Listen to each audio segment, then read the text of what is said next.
Welcome to Lead with Clarity. This is a space for leaders who want to grow without losing themselves in the process. Each episode is a short reflection on leadership, influence, and the inner work that shapes how we show up for others. It's not hype, not noise, just clear thinking for the journey of leading well. Today's episode is entitled Impossible is a Perception, Not a Verdict. Here we go. There's a particular kind of silence in a room when a leader names a goal that feels too big. People go quiet.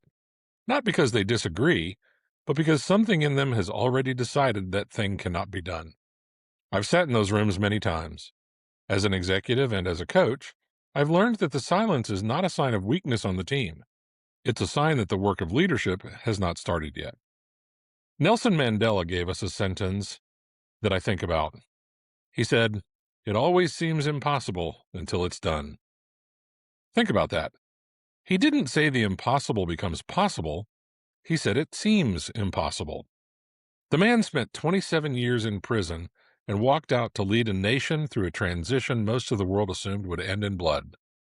He had every reason to call things impossible. Instead, he called them unfinished. I worked with an executive once. I'll call him John. John inherited a turnaround that everyone privately believed was already lost. The numbers were grim.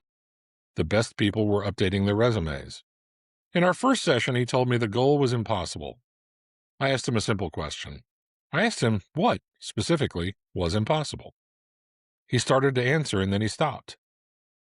The honest answer was he didn't know. He had a feeling, not a finding. That gap between the feeling and the finding is where leadership lives. Here's where many leaders get this quote wrong. They treat it as a motivational poster. Believe hard enough and the impossible falls away. That reading is hollow and your team will smell it instantly. Belief alone does not move anything. Pretending the odds are friendly when they're not is a quiet betrayal of the people who trust you. Mandela did not survive on slogans. He survived on patience, on sequence, on the discipline of doing the next available thing for years on end. So let me offer the reframe I gave John. The word impossible is rarely a fact. It is usually a verdict delivered before the math is done. Your job is not to feel more confident. Your job is to separate the verdict from the evidence and then to break the mountain into the next honest step. Not the whole climb, the next step. The one a real person can take this week. You take that step in full view of your team, and then another, and slowly the perception begins to shift. The work itself is what dismantles the doubt. Belief is the result, not the fuel. John did this. He stopped declaring the outcome and started naming first moves. One test, then one small win, then a slightly larger one.